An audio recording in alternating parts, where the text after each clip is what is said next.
18 Penn State University fraternity brothers are facing charges in the hazing death of a 19-year-old pledge.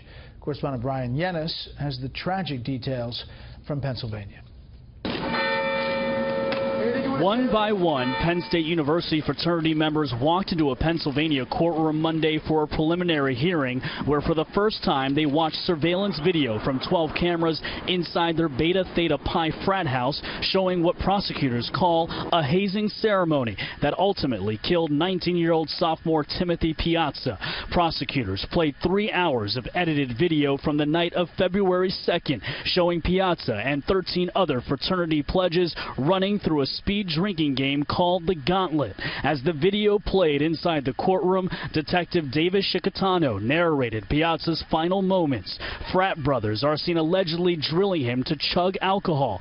Piazza is then seen visibly stumbling throughout the house. They carry and lay the unconscious 19-year-old on a couch after he falls down a flight of basement stairs head first, one of multiple falls that night. At one point, fraternity brother Cordell Davis is seen pleading with his brothers to call 911, but members shoved Davis into a wall. Over the course of the next 12 hours, the video shows fraternity brothers slapping Piazza, pouring beer on him, sitting on his legs, hitting him in the abdomen, some even walking by or sitting idly as Piazza rolls around in pain.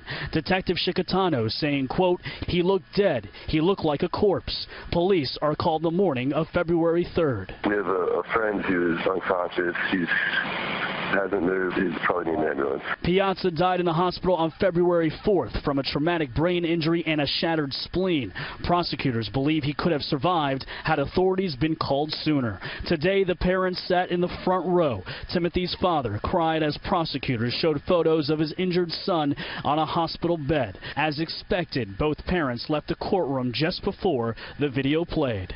No, I really don't want to see the video. I'm very concerned about what we'll see and that being the last visual of my son being alive.